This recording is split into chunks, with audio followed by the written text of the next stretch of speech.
Assalamualaikum warahmatullahi wabarakatuh. Selamat pagi Bapak Guru hebat. Salam guru penggerak, bergerak, tergerak, menggerakkan. Nah, pada kesempatan kali ini izinkan saya untuk memaparkan tugas saya, yaitu tentang demonstrasi kontekstual visi guru penggerak. Izinkan saya memperkenalkan diri, yaitu saya Atika Purnamasari.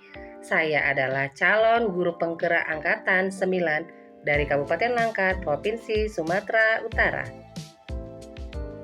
Nah, pada kesempatan kali ini saya ingin mengenalkan fasilitator saya, yaitu Ibu Herta Sialagan. Kemudian pengajar praktik saya adalah Bapak Agus Irawan. Pada kesempatan kali ini saya akan menjelaskan tentang penerapan inquiry apresiatif.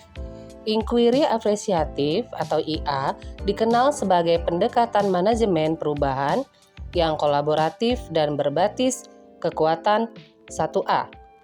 Menggunakan prinsip-prinsip utama psikologis positif di sekolah, pendidikan, inquiry apresiatif dapat dimulai dengan mengidentifikasi hal baik apa yang ada di sekolah, mencari cara bagaimana hal tersebut dipertahankan, dan memunculkan strategi untuk mewujudkan ke arah yang lebih baik. Berikut ini adalah tahapan Bagja dalam inquiry apresiatif. Alur Bagja. B. Buat pertanyaan. Maksudnya, pertanyaan utama digunakan sebagai penentu arah perubahan apa saja yang diinginkan. A. Ambil pelajaran. Maksudnya, tahapan ini akan menuntun mengambil pelajaran dari pengalaman individu atau kelompok, baik dalam unsur yang berbeda maupun sama. G. Gali mimpi.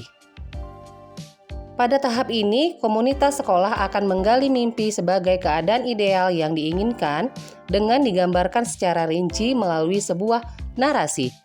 J. Jabarkan rencana. Maksudnya, untuk mencapai gambaran yang diinginkan, pada tahapan ini mengidentifikasi tindakan yang diperlukan dan mengambil keputusan. Dan yang terakhir adalah atur eksekusi. Tahapan ini membantu transformasi rencana menjadi nyata. Visi saya sebagai guru penggerak adalah mewujudkan peserta didik yang terampil dan berprestasi dengan berlandaskan profil pelajar Pancasila. Pernyataan prakarsa perubahan yang saya dambakan adalah mewujudkan peserta didik yang terampil dan berprestasi dengan berlandaskan profil pelajar Pancasila. Berikut ini adalah tahapan Bagja sesuai prakarsa perubahan. Pada tahapan yang pertama, buat pertanyaan atau define, saya membuat pertanyaan yang pertama untuk mewujudkan peserta didik yang terampil dan berprestasi dengan berlandaskan pada profil pelajar Pancasila, apa yang harus kita lakukan? Dan pertanyaan yang kedua, bagaimana cara atau strategi membiasakan peserta didik agar terampil dan dapat berprestasi melebihi yang sudah pernah diraih? Nah, kemudian tindakan yang pertama, meningkatkan motivasi belajar peserta didik. Yang kedua, menciptakan suasana belajar yang nyaman dan menyenangkan. Ketiga, menggali potensi peserta didik sesuai bakat dan minat masing-masing. Yang keempat, menanamkan rasa syukur kepada Tuhan Yang Maha Esa. Yang kelima, menuntun peserta didik dalam kolaborasi tanpa memindahkan syarat. Dan yang terakhir, yang keenam, memberi support kepada peserta didik untuk selalu terampil dan mandiri. Pada alur yang kedua adalah ambil pelajaran atau discovery. Pertanyaan yang saya buat yang pertama, tindakan apa saja yang dilakukan agar peserta didik terampil dan berprestasi dengan berlandaskan pada profil pelajar Pancasila? Dan yang kedua, apa saja daya dukung yang tersedia? Kemudian tindakan yang saya buat adalah yang pertama, mencari referensi dari berbagai sumber tentang metode pembelajaran yang menyenangkan dan berpihak pada peserta didik. Yang kedua, menggali informasi, wawancara, survei pengalaman, dan pendapat dari guru, kepala sekolah, pengawas, orang tua, wali murid, ataupun tokoh masyarakat. Dan yang ketiga, melengkapi dan memaksimalkan sarana dan prasarana yang ada. Pada alur yang ketiga adalah gali mimpi atau dream. Pertanyaan yang saya buat, bagaimana kebiasaan-kebiasaan baru yang dapat meningkatkan keterampilan dan prestasi peserta didik? Yang kedua, seperti apa bentuk kegiatan pembelajaran yang menyenangkan sekaligus menguatkan peserta didik? Dan yang ketiga, apa dampak positif yang akan didapatkan jika pembelajaran yang berpihak kepada murid ini terwujud dan berjalan baik? Kemudian tindakan yang saya buat adalah menjalin kerjasama dengan pihak luar sekolah dalam peningkatan potensi siswa, contohnya mendatangkan pelatih ataupun tenaga ahli dari orang lain.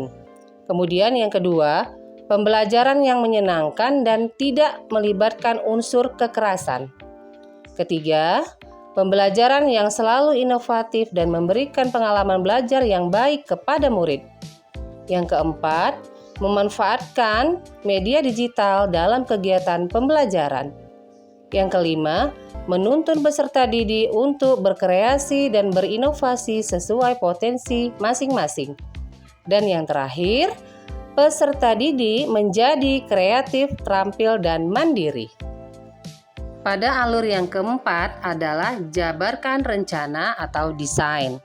Pertanyaan yang saya buat yang pertama, tindakan dan kegiatan apa saja yang mendukung terwujudnya peserta didik yang terampil dan berprestasi berlandaskan profil pelajar Pancasila?